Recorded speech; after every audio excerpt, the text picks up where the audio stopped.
I opened my dad's locked safe, and found a photo of myself from 20 years ago. The day my dad died, I thought the hardest part would be the funeral. I was wrong. The hardest part was opening his safe, and finding a photo of myself taken 10 years before I was born. At first I thought it had to be some kind of mistake. Maybe the date was wrong. Maybe it was someone who just looked like me. But the longer I stared at the photo, the colder my stomach felt. Because the kid in that picture wasn't just similar to me. It was me. Same crooked smile. Same scar above the eyebrow. The scar I got when I was 8 years old. Let me start from the beginning. My name's Daniel.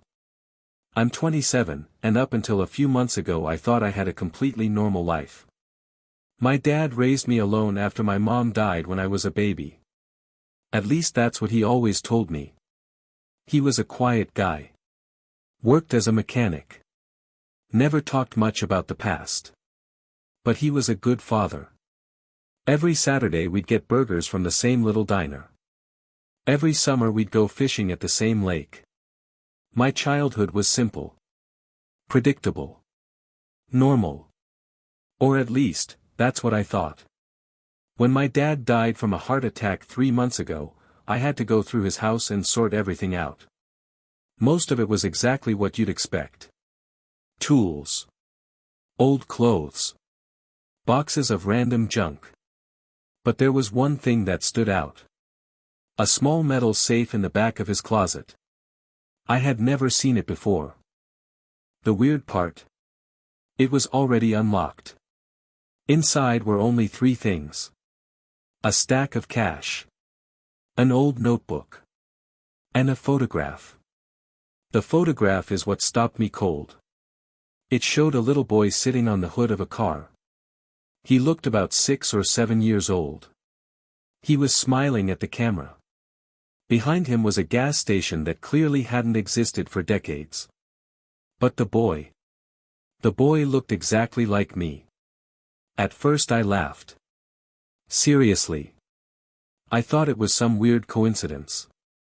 Maybe it was my dad as a kid. Maybe we just looked similar. Then I turned the photo over. On the back, written in my dad's handwriting, were 4 words. Daniel, summer 1996.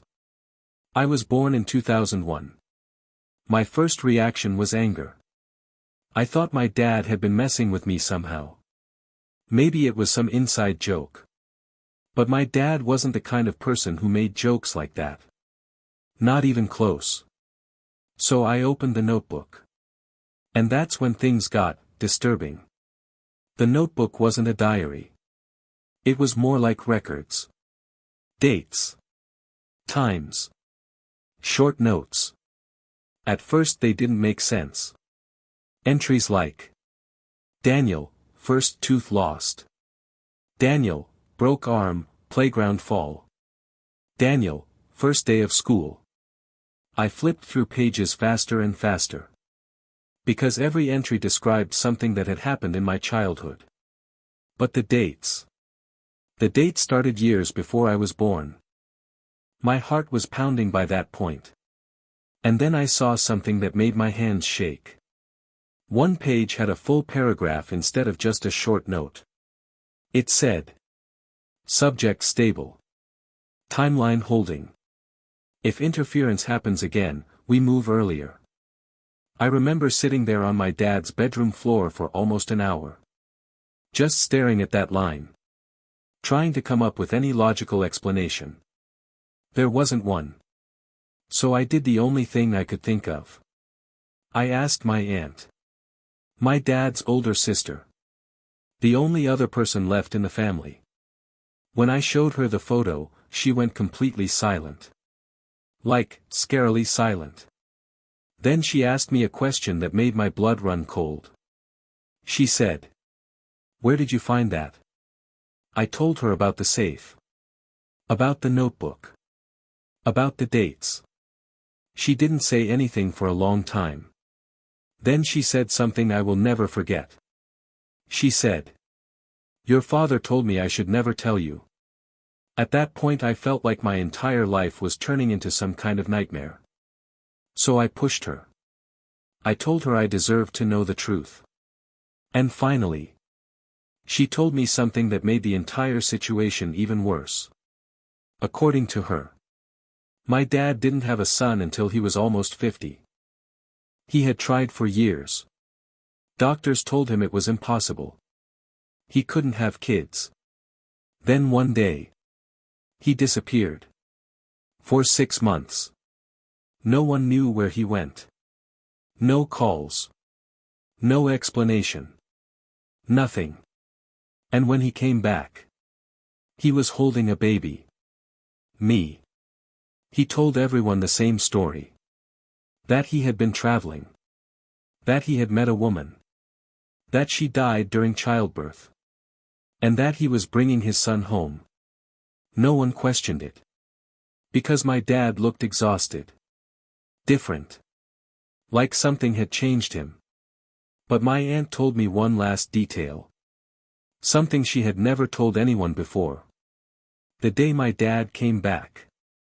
He had a huge scar on his shoulder. Like a surgical scar. And when she asked what happened, he said only one thing. He said, "Some things are worth going back for." I thought that was the end of the story. Just a weird mystery I would never solve. Until last week. Because last week, I noticed something strange. On my kitchen counter. A small envelope. No stamp. No address. Just my name written on the front. Inside was a single photograph. And when I saw it, I dropped it. Because the photo showed me standing outside my apartment building. Taken from across the street. But that wasn't the terrifying part.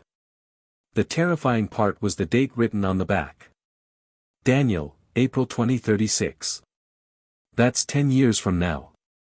And underneath the date, in the same handwriting as my dad's notebook, were 4 words.